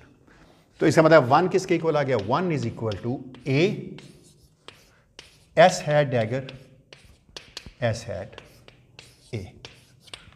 वाह, एक ही सूरत में 1 हो सकता है। A was a normalize state. मैंने क्या कहा था, state far in the past eigen state, और चले एक लफ्ज़ नहीं लिखा था वो अब मैं लिखना चाह रहा हूँ कि far in the past you have some normalized state. इसका मतलब ये हुआ एक ही सूरत हो सकता है कि ये S hat dagger S hat is 1। कमाल नहीं हो गया? यूनिटरी मैट्रिसेस की यही पहचान थी। अच्छा, अगर आप इसका डिटर्मिनेंट ले लें तो क्या जवाब आएगा, कौन बताएगा? ना ना, determinant of S dagger determinant of S is equal to determinant of 1। Agree करते हैं मेरे से? लेकिन आपको पता है किसी मैट्रिक्स का कॉम्प्लेक्स कॉन्जुगेट का डिटर्मिनेंट हो या डिटर्मिनेंट का कॉम्प्लेक्स कॉन्जुगेट हो, बात एक ही है। इसका मतलब है ये उतना ही ठीक है जितना ये ठीक है। डिटर्मिनेंट ऑफ एस का डैगर लिख लें, स्टार लिख लें, डिटर्मिनेंट नंबर बन जाता है into determinant of S is equal to 1। ये आइडेंटिटी का डिटर्मिनेंट 1 नहीं होता है। इसका मतलब आप इसको लिख सकते हैं डिटर्मिनेंट ऑफ एस का mod squared is equal to 1। किसी चीज का कॉम्प्लेक्स कॉन्जुगेट अगर उसी से रिजर्व खाता है तो उसका मॉड स्क्वायर बनता है। यहीं से तो सारी बात शुरू की थी हमने। तो यहां से एक कंडीशन निकलती है, determinant of S can be plus minus 1। लाजमी नहीं है 1 हो, प्लस भी हो सकता है माइनस भी हो सकता है। लेकिन अगर आप ये कंडीशन इंपोज कर दें कि it is a proper transformation है तो determinant should be always equal two plus 1। Face factor नहीं है, डिटर्मिनेंट इज प्लस माइनस 1 दोनों हो सकते हैं। उसका नहीं फेस फैक्टर नहीं है, मैं यही कह रहा हूं, मैं कह रहा हूं नहीं है फेस फैक्टर। अगर डिटरमिनेंट ऑफ एस कोई e to the power i theta तो उसका मॉड प्लस 1 नहीं होगा ना। हां, मॉड प्लस 1 तो आपने जब सिर्फ डिटरमिनेंट लिखा आपने सिर्फ प्लस माइनस लिखा e to the power i theta नहीं है। सर कह रहे हैं लेकिन बहुत की कंडीशन, मैंने कहा कि अगर मैं इसका मॉडुलस स्क्वायर हटाऊं, स्क्वायर रूट लूँ दोनों तरफ, तो प्लस माइनस 1 नहीं आ सकता ना, और तो कुछ नहीं आ सकता ना। नहीं, ये कंडीशन है कि एस का जो डिटरमिनेंट है वो रियल होना चाहिए। सर ये कहना चाह रहे हैं यहाँ पे e पावर i नहीं, जब यूनिटरी मैट्रिसेस में हम करते हैं, जब हम u2 का हम उस पे करते हैं तो हमें डिटरमिनेंट है वो e to the power i theta को आता है। जब हम उस पे कंडीशन लगाते हैं कि नहीं हमने सिर्फ प्लस 1 वाला लेना है तो हम वो फिर हो जाता है su2। हाँ देख, कोई बात नहीं, कोई बात नहीं, एस के साथ कोई भी फेज लिखते तो डिटर्मिनेंट से बाहर आ जाता, वो उसका मसला ही कोई नहीं था। डिटर्मिनेंट का ताल्लुक ही कोई नहीं है। डिटर्मिनेंट तो लेने का तो तरीका है ना बाकायदा, डिटर्मिनेंट समथिंग हो या E to the power theta का डिटर्मिनेंट समथिंग हो, वो तो साथ E to the power iota theta multiply होता रहेगा ना, वो तो साथ में मल्टीप्लाई होता रहेगा, उससे तो कोई फर्क नहीं पड़ेगा। कंडीशन साइन की होगी, या तो प्लस 1 आ सकता है या माइनस 1 आ सकता है, यानी plus e to the power iota theta लिखें या minus e to the power iota theta लिखें, आपकी अपनी चॉइस है। फर्क सिर्फ प्लस माइनस 1 का और किसी चीज़ का फर्क नहीं है। इवन लॉरेंस मैट्रिसेस में भी जब आप लिखते हैं तो आप प्लस माइनस 1 से ही चीज़ों को फ़र्क करते हैं। अगर हम ये चीज़ कंडीशन इंपोज कर देते हैं कि ये सिर्फ प्लस 1 है माइनस 1 नहीं हो सकता, then this is kind of a proper transformation. Proper के लिए होता है rotation is one kind of transformation, ठीक है ना। तो वो तब होता है ना जब आपके मैट्रिसेस रियल हो, मतलब ऑर्थोगोनल या SO3 या SO2 वो वाले group generic unitary matrices generic definition है मेरी, कोई मसला ही नहीं है। मैं जेनेरिकली डिफाइन कर देता हूँ इसको। O3 O4 तो मैट्रिसेस की किस्म है ना, डायमेंशन के हिसाब से। मैं कहता हूँ किसी भी स्क्वायर मैट्रिक्स इसका स्क्वायर खोलते हैं अगर आप, तो दो ही चीज़ें आती हैं, स्क्वायर रूट लेते हैं, या तो प्लस 1 आता है या माइनस 1 आता है। साथ में जो चीज़ मर्जी आती है वो तो टाइप है ना, वो तो SU3 है SU2 है, जो मर्जी होते हैं। सर एक्सपोनेंशियल फैक्टर इस तरह नहीं आ सकता, ताहा ये समझ लें कि किसी एक क्वांटिटी के साथ एक्सपोनेंशियल लगा हुआ है तो हम वो जब डिटरमिनेंट लेंगे तो बाहर ले लेंगे, लेकिन अगर नहीं वो सही समझ रहा है, वो रोटेशन की बात कर रहा है। जिस तरह रोटेशन के अंदर हम ले लें cos hyperbolic sine hyperbolic cos theta sine theta सारे आ सकते हैं। जब आप ग्रुप थ्योरी करते हैं पार्टिकल फिजिक्स में, उसमें जो यूनिटरी मैट्रिसेस होते हैं हम डिराइव करते हैं कि जो स्पेशल SU2 का जो स्पेशल है ना, वो सिर्फ इस वजह से स्पेशल है कि हम फेज को ना हम स्पेसिफाई कर देते हैं कि नहीं हमने ना 1 लिखें। +1 हर वो चीज़ स्पेशल यूनिटरी है जिसमें डिटर्मिनेंट +1 है, प्रॉपर है वो। और यहाँ पे फिर ये स्पेशल कोई स्कैटरिंग मैट्रिक्स नहीं, मैं ये कोई स्पेशल नहीं है अभी तक। मैं कह रहा हूँ दोनों हो सकता है। मैं कह रहा हूँ अगर मैं इसको स्पेशल बनाऊंगा तो +-1 में से मुझे कोई एक चीज़ चूज करनी पड़ेगी।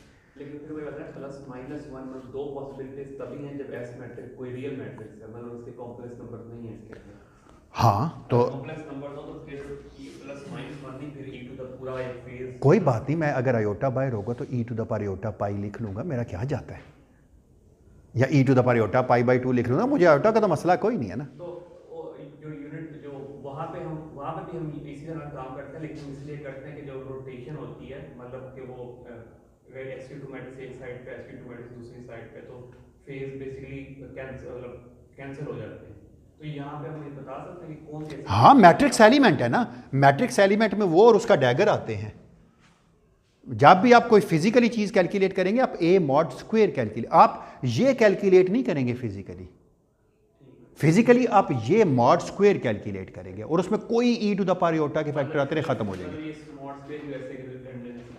हाँ बिल्कुल, क्योंकि फिजिक्स प्रोबेबिलिटी क्वांटम मैकेनिक्स में किसी मैट्रिक्स का स्पेशल यूनिटरी होना नहीं है, उसका मॉड्यूलस स्क्वायर है, वो फिजिकल है। इसलिए मैं कह रहा हूं मेरे लिए इसके साथ e⁻θ हो जो भी, वो ग्लोबल फैक्टर है, वो +-1 के बाहर निकल आएगा, कोई मुझे फर्क नहीं है। लेकिन एक चीज़ से जाना जाएगा या वो +1 है या -1 है। अगर हम इम्पोज कर दें कि नहीं, it is a proper something which is determinant is equal to +1, good, चलो वेरी वेल डन। लेकिन मेरे लिए जो इंपॉर्टेंट बात है वो ये है, सिर्फ जो मैंने ख़त्म S dagger S is 1। Generic confusion है जो इसको हुई है। जनरली जब भी कोई मतलब यूनिटरी ग्रुप डिफाइन करेंगे उसका डिटर्मिनेंट जो है e⁻θ आता है, तो हमें जनरली उस ग्लोबल फैक्टर से कोई लेना देना नहीं है, आंसर प्लस या माइनस। बिल्कुल मैं यही कह रहा था कि वो जो भी लिख लेंगे आप बाहर लिख लेंगे, वो सारा बाहर निकाल के रख लें, जितना सब कुछ है इसके बाहर निकाल लें। इवन माइनस किया तो माइनस मतलब वो फिजिकल क्वांटिटीज के लिए प्लस नहीं हो जाएगा, तो वैसे +-1 नहीं, वो फिर आप उस डिबेट में मैं नहीं जाना चाहता। जब आप ट्रांसफॉर्मेशंस करते हैं, सर्टेन ट्रांसफॉर्मेशंस आर प्रॉपर। अगर लॉरेंस की बात करें तो लॉरेंस ट्रांसफॉर्मेशंस प्रॉपर भी हो सकते हैं जब वो प्लस के साथ आती हैं, ऐसा नहीं है। वो ट्रांसफॉर्मेशन आप ज़रा टाइम के साथ करके देखिएगा, टाइम ट्रांसलेशन के साथ करके देखिएगा क्या जवाब आता है। तो वो नहीं, वो सिर्फ मेरे लिए ये इंपॉर्टेंट है कि जो मैं चीज़ कैलकुलेट करूंगा उसके साथ आयोटा आए या ना आए, वो एक ग्लोबल फैक्टर होगा। क्योंकि अगर आएगा भी तो मुझे mod² कैलकुलेट करना है, वो ख़त्म हो जाएगा। ठीक है, क्रॉस टर्म में ए मैटर करेगा और A* वगैरह, वो हम आएंगे उसके ऊपर जब एम्पलीट्यूड कैलकुलेट करेंगे ना, फिर पता चलेगा। फिलहाल तो हम कोई ऐसी चीज़ कैलकुलेट नहीं कर रहे। देखें क्वांटम मैकेनिक्स कितनी एलिगेंट चीज़ है, आपको उसने सिखा दिया कि नॉन रिलेटिविस्टिक चीज़ों में कैसे आप कैलकुलेट कर सकते हैं। लेकिन एक चीज़ अभी भी इसमें मसला है, हम भूल जाते हैं शादी करा के कि हम रिलेटिविटी और क्वांटम मैकेनिक्स की शादी करा चुके थे। बार बार हमें थोड़ी देर बाद कोई याद कराता है कि भाई साहब आप पहले भी एक ऐसी दफ़ा काम कर चुके हैं, आप फिर इरादा ना करें। तो वापस हमें दोबारा से क्वांटम मैकेनिक्स और स्पेशल रिलेटिविटी को मिलाना है। लेकिन उसको मिलाने से पहले मैं सिर्फ एक चीज़ कैलकुलेट करना चाहूँगा। अब देखिएगा कन्फ्यूजन ख़त्म हो जाएगी। Sorry, S is equal to जो कि मैंने कहा था U एट इन्फिनिटी एंड -∞ है, किसके बराबर है ये? 1 माइनस आयोटा। मसला हल हो गया ना उसका, 0 से t वाला, t0 से t, हर दफ़ा कन्फ्यूजन होती थी। तो मैं क्या लिखूँ इसको? dt hi चलिए t1 लिख लें, जो मर्जी आप लिखें, आपकी अपनी चॉइस है। अगली टर्म क्या होगी? प्लस माइनस आयोटा का स्क्वायर, शाबाश, -∞ से इन्फिनिट dt1 hi t1। और क्या वापस जब डाला था u को, -∞ से इन्फिनिट dt2 hi2।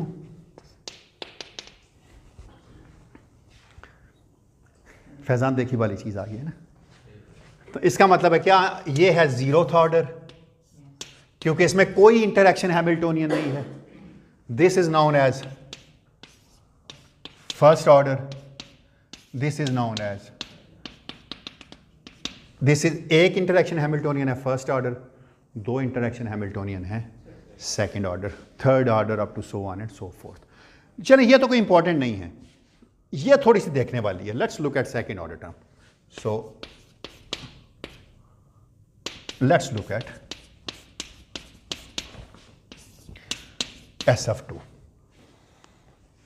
अच्छा चलें, minus iota squared minus infinite से infinite dt1 HIT1 minus infinite से इन्फिनिट dt2 HI। अब वो जो डायसन ने काम किया था ना, अब आपको बड़े अच्छे तरीके से नजर आएगा। अच्छा T1 और T2 तो मैंने रखे हुए हैं ना, कोई फर्क करता है अगर मैं T1 और T2 को इंटरचेंज कर दूं? वेरिएबल ऑफ इंटीग्रेशन है ना, कोई फर्क नहीं पड़ता ना, ये उतना ही ठीक है जितना ये ठीक है।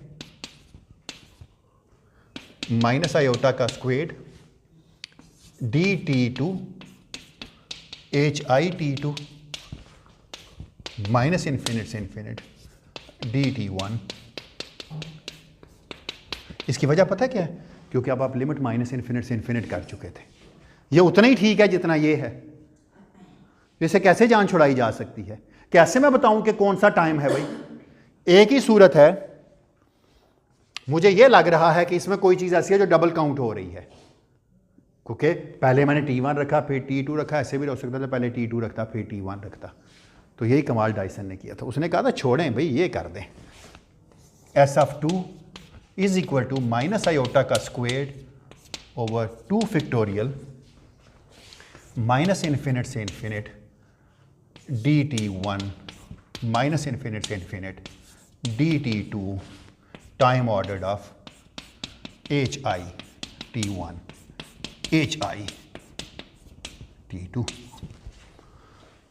इसने कहा जब आप कैलकुलेट कर रहे हैं दोनों पॉसिबिलिटीज ले रहे हैं, बेहतर है टाइम ऑर्डर डिफाइन करके पॉसिबिलिटीज ले लें। आप सेंस बन गई कि टाइम ऑर्डर क्यों आ जाता था उसमें और क्यों इंपॉर्टेंट है। आप जब खोल लेंगे तो इसलिए 2 फैक्टोरियल का फैक्टर वहाँ कैंसिल हो रहा था, याद है ना आपको?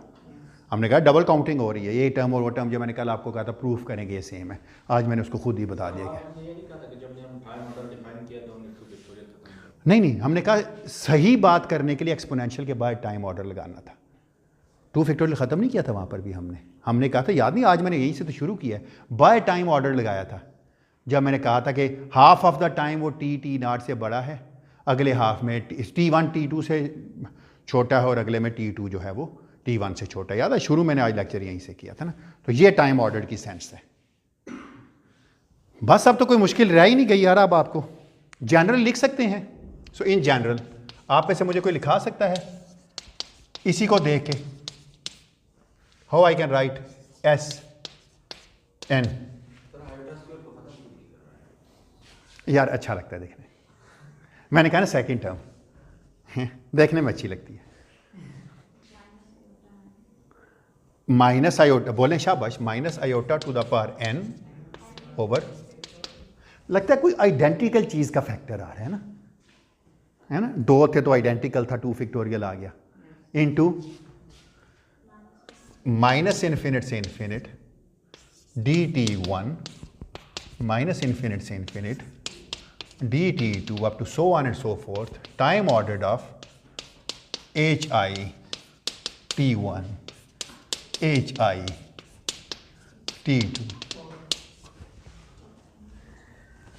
कमाल हो गया। अब आपको कोई प्रॉब्लम नहीं रहेगी, जिस मर्जी ऑर्डर पे करें उतने इंटरेक्शन हैमिल्टोनियन डालते हैं दरमियान में, चीज़ें कैलकुलेट करते रहें। अब हम इसकी, इसलिए मैं कह रहा था एप्लीकेशंस करेंगे। एक आखिरी चीज़, दिस इज नॉन रिलेटिविस्टिक।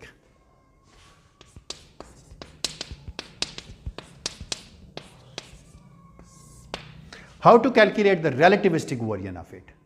हाथ खड़ा करके कोई बता सकता है इसे? वॉल्यूम है ही कोई नहीं, इंटीग्रेट कहाँ से करूं?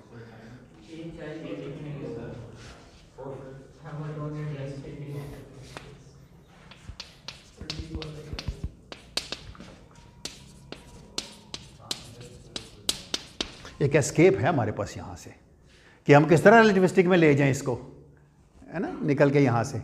मैं बताता हूँ कैसे। आप लिख सकते हैं H I of T is equal to integral d3x Hamiltonian density x और, है ना। तो ये नहीं लिख सकते आप फिर dt H I of T is equal to integral dt d3x Hamiltonian density which is a function of x and t। ये क्या लिखा हुआ है? अगर टाइम एक एक्सिस होता सी टी लगा देता मैं, सी तो 4 बन जाता ना। इसका मतलब मैं लिख सकता हूं इसको इंटेग्रल d4x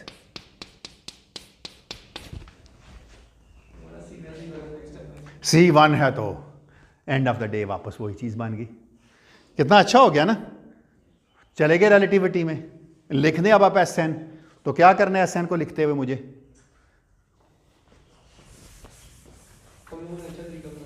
हैं हैं हाँ, हमने बिल्कुल सही बात है। हमें बस एक दफ़ा पता क्या होता है, एक दफ़ा कोई ना तुक्का चल जाए ना तो बंदा हर दफ़ा वही ट्राई करता है, और जब तक चल रहा है चलने दे।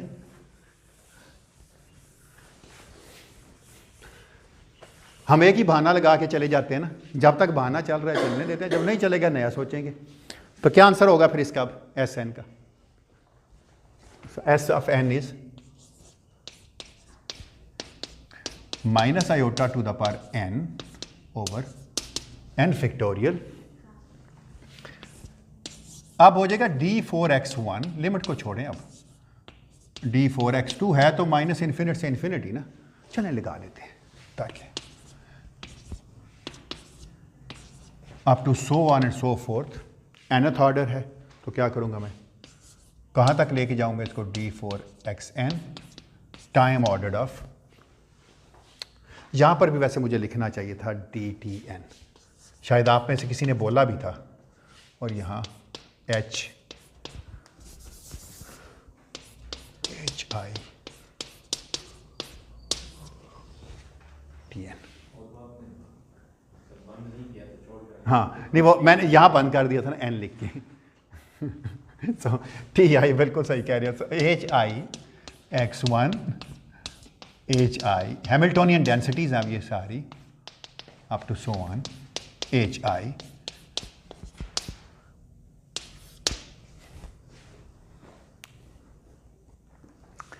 ठीक हो गया भाई। कोई चीज़ ऐसी जो मैंने ठीक ना की हो तो आप बता सकते हैं मुझे। कितनी क्लैरिटी हो गई अब हमें? हमने एक जेनेरिक फार्मूला बना लिया है, जब जब दिल करेगा इसको इस्तेमाल करते रहेंगे हम। जब भी कोई स्कैटरिंग मैट्रिक्स से कैलकुलेट करना होगा तो ये मेरा जो फार्मूला है ना,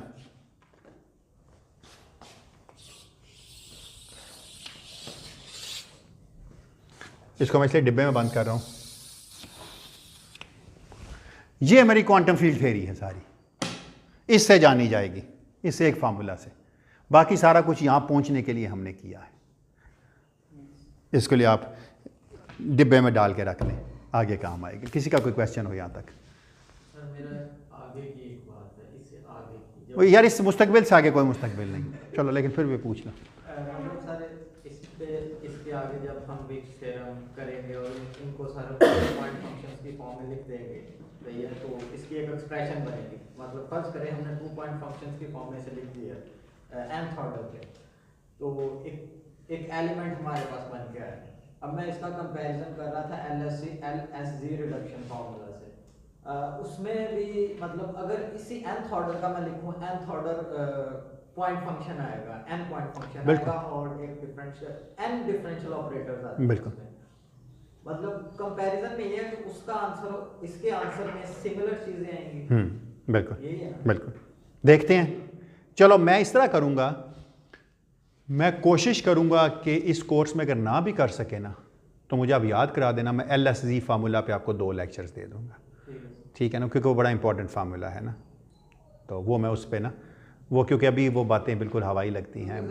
स्टूडेंट की जो बुक है ना उसमें वो एस मैट्रिक्स नहीं लिखता, वो हर चीज LSZ से, लेकिन ये ज़रा फंडामेंटल लेवल से नज़र आती है चीज़ आपको। मैं क्योंकि क्वांटम मैकेनिक्स से बिल्ड कर रहा हूँ, तो इसलिए मुझे क्वांटम मैकेनिक्स में स्कैटरिंग मैट्रिक्स निकालना बहुत आसान लगता है। वो ऑटोमेटिकली कहता है जब आप चीज़ कैलकुलेट करेंगे, अच्छा मैं अब उसी चीज़ पे आने लगा हूँ कि क्यों हम 2 पॉइंट फंक्शंस की फॉर्म में सारी चीज़ों को लिख रहे होते हैं, मैं उस पर आता हूँ। लेकिन थोड़ा सा आपके लिए आपको स्पॉइलर अलर्ट दे देता हूँ। सिंगल हैमिल्टोनियन जो है, particle physics, quantum field theory आपको ये कहती है कि आप वैक्यूम से पार्टिकल्स पैदा भी कर सकते हैं और वैक्यूम में पार्टिकल्स ख़त्म, कहीं से कुछ ना हो तो पैदा कर सकते हैं और फिर ऑब्जर्व कर सकते हैं।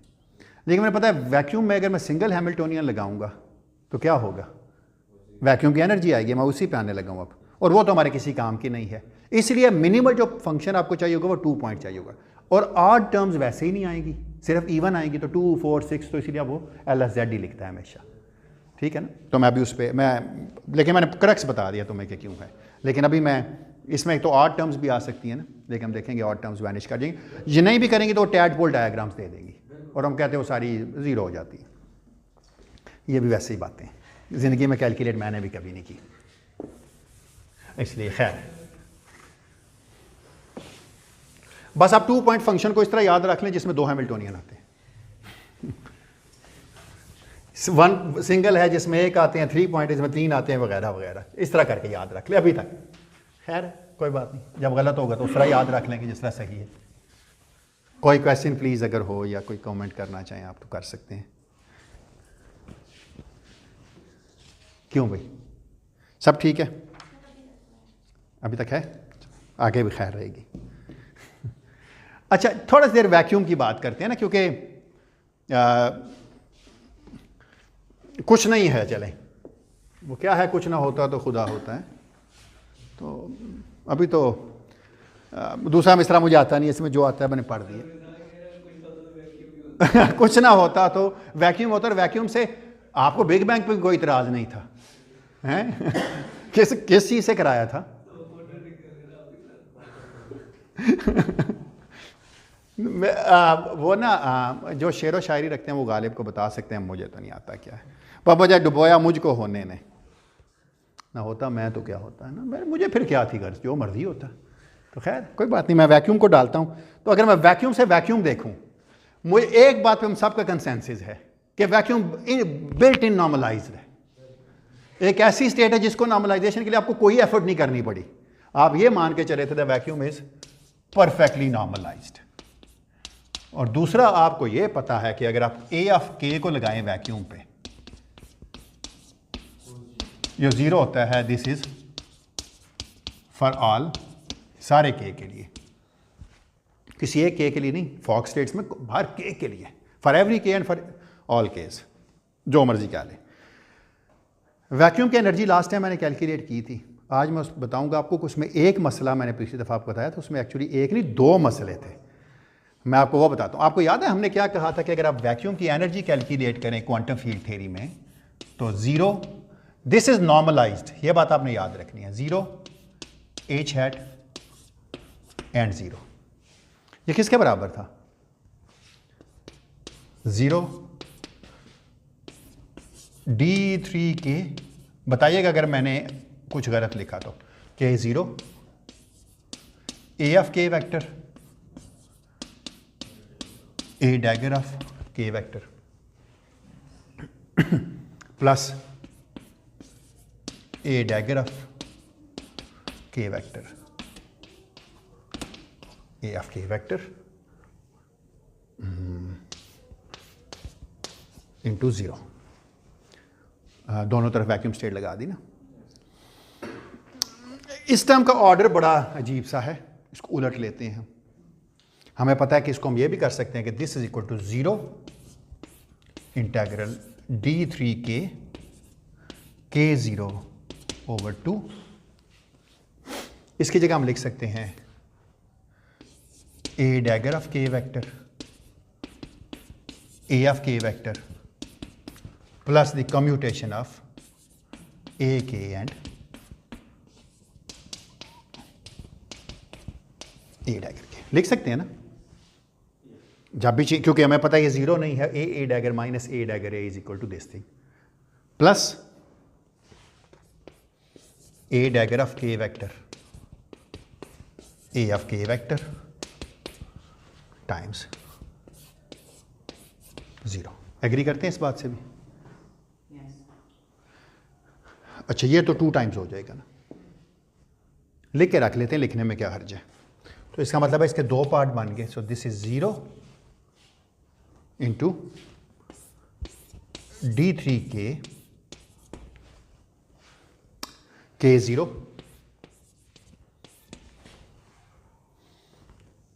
a dagger of k a of k plus मैंने क्या किया, 2 कॉमन लिया हुआ है ना, plus half a of k a dagger of k और 0। ठीक है ना, मैंने 2 कॉमन लिया ताकि, या इस 2 को अंदर ले आया तो ये दोनों के साथ वाला कैंसिल हो गया। तो जवाब क्या आ गया फिर इसका? ये तो जब एक ए पे लगेगा तो 0 देगा। इसका मतलब है ई नॉट आपके पास बड़ी सिंपल आ गई। So you have E naught is equal to integral, चलिए ये बाहर लिख लेते हैं, d3k k0 over 2 into 0 a of k vector a dagger of k vector। Quantum mechanics का वैक्यूम बेचारा बड़ा सादा सा है, फील्ड थ्योरी का वैक्यूम बड़ी तबाही है उसमें, देखें ज़रा। अच्छा, इसको थोड़ा सा ज़रा साफ करके अगर आप लिखें तो ये क्या लिखा हुआ है, ए के और ए के, डेल्टा फंक्शन था ना, आपने देखा था, ये क्या लिखा हुआ है, delta 3 of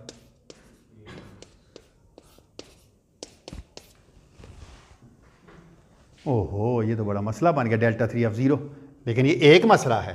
so this thing is equal to integral d3k delta 3 of 0 into K naught की जगह आप लिख नहीं सकते,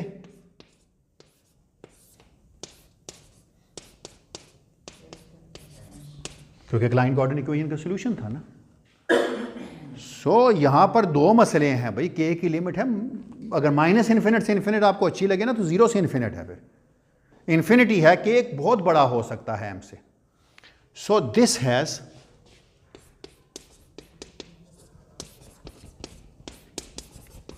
टू प्रॉब्लम्स। पहला प्रॉब्लम है डेल्टा 3 ऑफ 0। कैसे इस प्रॉब्लम को खत्म करूं, सॉरी। पहला प्रॉब्लम है ये सिंगुलैरिटी। एक चीज याद रखिएगा, आप देखिएगा आपके ज़हन, अभी आपको पता चलेगा वो चीज क्या है।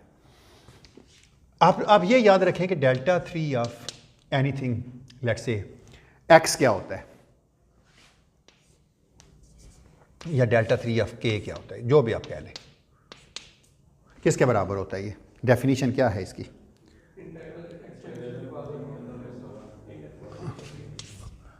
ये है d3x over 2 pi cube E to the power, plus हो या माइनस हो,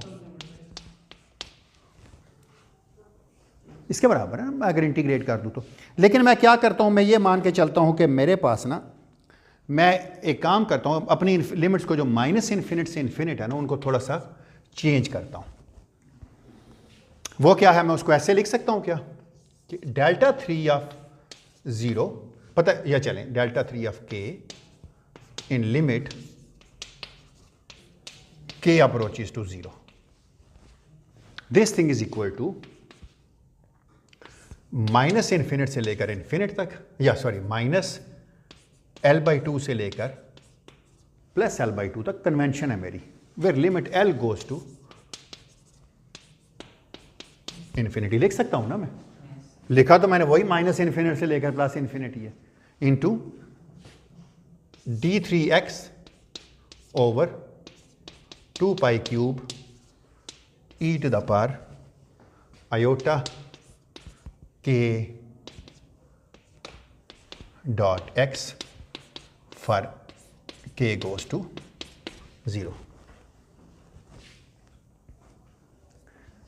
अभी भी ठीक लिखा है, कोई प्रॉब्लम तो नहीं की अभी लिखने में, दिल को बहला दिया, हैं?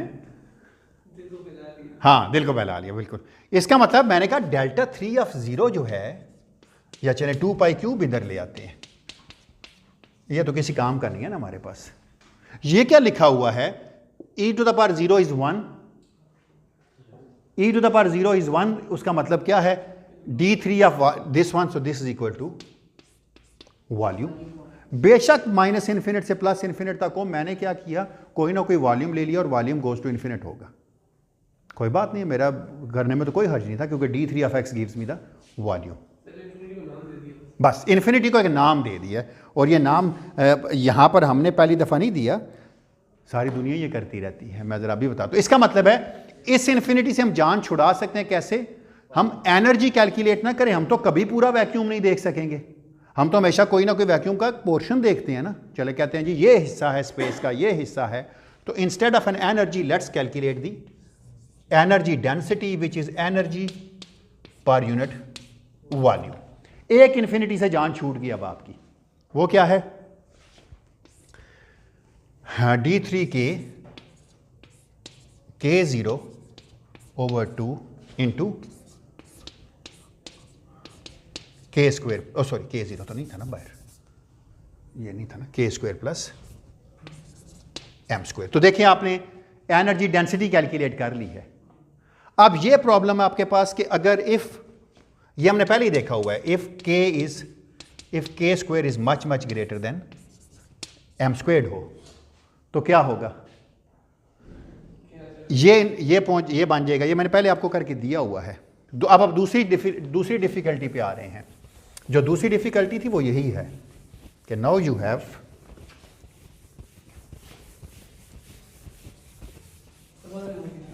जी, ओह क्या हुआ, मैं दोबारा लिख लेता हूँ यार, वो मैंने खुद भी मिटाते हुए सोचा कि मुझे एक चीज़ रखनी थी, ये वाली लिख के रखनी है,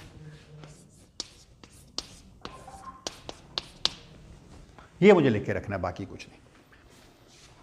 तो इसका मतलब ये हुआ कि ई नॉट जो है, अब इस लिमिट में ई नॉट जो है वो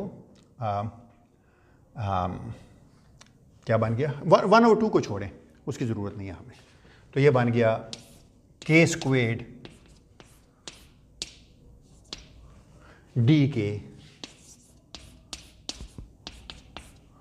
और ये बन गया k वेक्टर की मॉड, और ये k की बहुत बड़ी लिमिट इन्फिनिटी वाली। So this goes as k to the power 4 in k goes to infinite limit. ठीक लिखा है मैंने। अच्छा, ये किस लिमिट पे डाइवर्ज कर रहा है, जो k की अपर लिमिट है, जो कि large momentum. So this implies is this has a divergence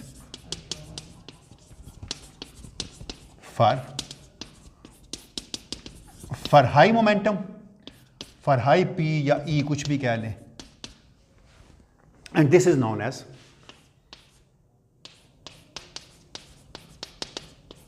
कुछ लोग इसको कहते हैं ये अल्ट्रा वायलेट है जब ये मोमेंटम में हाई है, तो या कुछ लोग इसको कहते हैं और एट शॉर्ट डिस्टेंस, क्योंकि हाई मोमेंटम, आपको पता है मोमेंटम और पोजीशन का ताल्लुक एक दूसरे से इनवर्स है, तो जितना मोमेंटम ज़्यादा होता जाएगा उतना आप चीज़ों के अंदर घुसते जाएंगे। High momentum is short distance. लेकिन हमें पता है दुनिया में कोई ऐसी थ्योरी नहीं है जो हर स्केल पे वैलिड हो, कोई ना कोई अपर स्केल है थ्योरी का। इसका मतलब है हम इस इन्फिनिटी को कट कर लेंगे और हम कहेंगे ये स्केल ऑफ द थ्योरी है, and let's call this as a lambda, यानी ये थ्योरी वैलिड है इस लैम्डा स्केल पे। इस लैम्डा स्केल से अगर हम आप आगे चले जाएंगे तो ये थ्योरी वैलिड नहीं रहेगी। So this but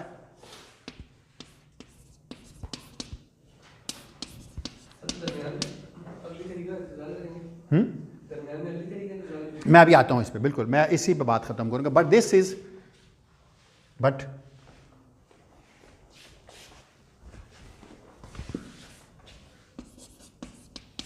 we can't expect a theory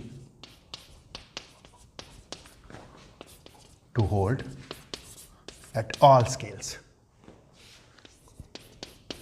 फिर भी कोई ना कोई अपर स्केल है, बेशक प्लैंक स्केल ही क्यों ना हो, ठीक है। यही कॉन्सेप्ट है।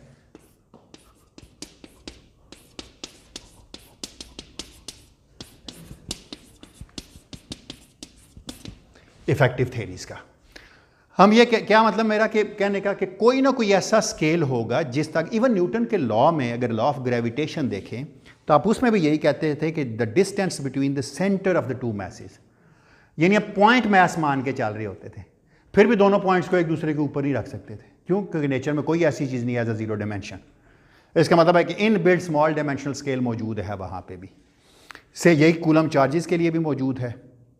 इवन स्टैंडर्ड मॉडल जो है, जो सलाम वाइन ऑर्डर में बोलूँ तो ग्लाइशो सलाम वाइनबर्ग अल्फ़ाबेटिकल ऑर्डर में, ये मॉडल जो है अगर आप इसको भी देखें तो उसका भी एक वैलिडेशन स्केल है। वो हर जगह हर स्केल पे वैलिड नहीं है। इवन जो ग्रैंड यूनिफाइड थेरीज होती हैं उनके भी गट स्केल्स होते हैं। एक अपर स्केल हमारे पास मौजूद है जिस पर यूनिफिकेशन अगर अचीव हो जाती है, including gravity, I guess that is the Planck scale, let's say. तो हम इवन प्लैंक स्केल भी इन्फिनिट नहीं है, वो भी 10 to the power 16 जैव है ना? सही कह रहा हूँ? 10 to the power 19 प्लैंक क्या है? 10 to the power 19 16 तो ग्रैंड यूनिफाइड और 19 होगा ना फिर वो। चलो मुझे अब याद नहीं है, चले गट स्केल 10 to the power, चले एनीवेज 10 to the power जो मर्जी हो मीटर, चले हाँ ये सही है, ये सही है। 10 to the power -35 मीटर पर फिर भी जीरो नहीं है। Limit goes to 10 to the power -35 is limit goes to zero में तो आता है, जीरो नहीं आता। ये दो चार्जेस को भी अगर आपने सेपरेट करना है तो इतना सेपरेट करेंगे ही कूलम फोर्स में। अब इससे ज़्यादा फोर्स रख के आप उनको स्मैश कर नहीं कर सकते, एक दूसरे के एग्जैक्टली ऊपर नहीं ला सकते। तो इसलिए हमें ये सारी इन्फिनिटीज़ के बारे में कोई परवाह नहीं होती। पर एक चीज़ की बड़ी हमें परवाह है जिस पे मैं आज का लेक्चर ख़त्म करूँगा, वो ये है कि हम चले थे एक थ्योरी से, एक ऐसी स्टेट थे जो नॉर्मलाइज थी, और एक ऐसी जगह पे पहुंच गए जिससे जो चीज़ निकली वो नॉर्मलाइज नहीं है। तो हम क्या करेंगे? We remove all these infinities. ठीक है, सो वी रिमूव और हाइड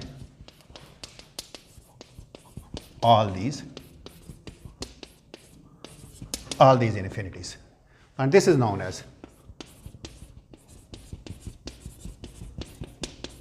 कुछ देर के लिए मान जाइए मैं ये सही कह रहा हूँ, रेगुलराइजेशन रीनॉर्मलाइजेशन बाद में होगा। नॉर्मलाइजेशन तो पहले ही थी ना, हमने जो चीज़ें नॉर्मलाइज थी उसको एक दफ़ा फिर नॉर्मलाइज किया कि यार किसी तरीके से जो इन्फिनिटीज़ हैं ये सारी छुप जाएं, then we call it as a renormalization. तो मैं इस पे भी आऊँगा कि व्हाट इज़ अ रीनॉर्मलाइजेशन। तो ये ईजीएस्ट वे है ये चीज़ों को देखने का कि नॉर्मलाइज चीज़ से चले, कंसिस्टेंट थ्योरी बिल्ड करते रहे, थ्योरी के अपने आर्टिफैक्ट्स, अपने प्रॉब्लम्स आगे बीच में, कि आप ये एक्सपेक्ट कर रहे थे कि थ्योरी हर जगह पे वैलिड है, थ्योरी को हर जगह पे वैलिड नहीं होना था। तो मुझे ये बात पता है कि मैं क्या करूँगा, मैं एक ऐसा हैमिल्टोनियन डिफ़ाइन कर लूँगा जिसमें से वैक्यूम की एनर्जी जो है ना, वो मैं एक ऐसी स्टेट डिफ़ाइन कर लूँगा ER which is equal to 0, बल्कि R ऊपर लिख लेते हैं, रीनॉर्मलाइज। अच्छा चलें, रीनॉर्मलाइज आप ना करें, आप इसको कह दें एक रीडिफाइंड हैमिल्टोनियन है, एक रीडिफाइंड हैमिल्टोनियन है।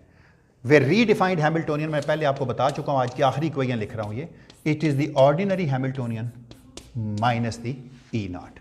अब अगर आप इसकी एक्सपेक्टेशन वैल्यू कैलकुलेट करते हैं तो जवाब 0 आता है, कोई ऐसा इशू ही नहीं है। ये मैं लास्ट टाइम आपको करा चुका हूँ, क्योंकि अगर आप ये सब्ट्रैक्ट कर दें बीच में से तो जवाब जो है वो 0 आता है। तो ये क्या है, क्वांटम मैकेनिक्स की ज़बान में क्या है, रिलेटिव टू द वैक्यूम हमने मेजर किया इस चीज़ को। तो यहीं पे मैं रोकता हूँ, लेकिन आपको पता है ना प्रॉब्लम किस वजह से आया था, ये मिटा दिया हमने प्रॉब्लम, हाँ नहीं मिटाया, इस वजह से आया था। अगर किसी तरीके से ये हम कम्यूटेशन ख़त्म ही कर दें, इन प्रिंसिपल मैं अगले लेक्चर में ये साबित करूंगा कि ये कम्यूटेशन के ही बराबर है। अगर हम किसी तरीके से कम्यूटेशन ख़त्म कर दें तो जान छूट जाएगी। क्या हाल अगर इसको हम 0 ही कर दें, लेकिन हम क्या, हमें पता है ये तो जो भी आता रहेगा ये तो हमने अल्टीमेटली बीच में से निकालना ही निकालना है, तो क्यों ना इसको शुरू में ही निकाल दें। तो हम अपने दिल की क्यों मानते जा रहे हैं? किसकी? जो इसलिए कि energy we can not measure anything absolutely, we have to measure as a difference. Sir ये वाला चीज हम अब हमें यहाँ पे मसला नजर आया, इसको भी हम ठीक करने के लिए ट्वीक कर देंगे तो क्यों? नहीं कर दिया ना हमने ट्वीक कर लिया इसको वैक्यूम के, हमने क्योंकि relative to the vacuum measure किया था ना, कोई एब्सोल्यूट मेजरमेंट नहीं थी ना, ये वो टर्म थी जो एब्सोल्यूट मेजरमेंट में आ रही थी। अगर आप निकालें ना 1 स्टेट में से ये टर्म, तो जवाब ये कैंसिल हो जाएगी दोनों में। अगर आप फर्स्ट 1 में रख के हैमिल्टोनियन से 0 में सब्ट्रैक्ट करें तो ये हर दफ़ा इन्फिनिटी जो आ रही है हर दफ़ा अगले में भी आएगी, और मैं अगले दफ़ा साबित करूंगा, मैं इसको इन्फिनिटी नहीं कहूँगा, ये पूरी टर्म कैंसिल करूँगा उसके साथ। तो हम क्या करेंगे, हम कहेंगे एक ऐसा ऑर्डर डिफाइन कर लेते हैं जिस ऑर्डर के अंदर ए और ए डैगर आपस में कम्यूट करेंगे, क्योंकि ये कम्यूटेशन वाली टर्म 0 हो जाएगी। That is known as a normal order. अब मेरे पास नॉर्मल ऑर्डर भी हो गया, मेरे पास टाइम ऑर्डर भी हो गया, मैं दोनों को मिलाऊंगा तो विक्स ऑर्डर हो जाएगा, विक्स थ्योरम हो जाएगा। विक्स थ्योरम बताता है how you can go from time order to normal order. तो ये अब अगले लेक्चर में, ये आखिरी चीज़ है विक्स वाली, देन उसकी एप्लीकेशन, और फिर हम 5-4 थेरी करेंगे, 5-3 थेरी करेंगे, 5 स्क्वायर करेंगे, रंग बिरंगी थेरीज लेके मुख्तलिफ़ किस्म की इंटरेक्शंस को स्टडी करेंगे। कोई सवाल यहाँ तक? क्यों भाई, परफेक्ट है, एक दफ़ा जाके पढ़ेंगे। कोई डाउट हुआ ड्यूरिंग द वीक आ जाएंगे तो आइडियल है, अगले वीक में क्लासेस से पहले आ जाएंगे। तो अगर क्लासेस से पहले ना मैनेज कर सकें तो क्लास के शुरू में पूछ लीजिएगा। तो तकरीबन फॉर्मलिज्म मैंने आज काफ़ी हद तक बना ली है, सिर्फ एक विक्स थ्योरम रह गया है, वो इन एनी केस एक्स्ट्रा चीज़ है इसके बाद, तो हम करेंगे और फिर एप्लीकेशंस करेंगे अगले 4 लेक्चर्स में कम अज़ कम। मैं वैसे रफली बता देता हूँ कि अगले 4 लेक्चर्स में, लेकिन खैर आज 13 लेक्चर्स हुए हैं, अभी 19 रहते हैं। चलिए, thank you, have a good weekend, enjoy कीजिए।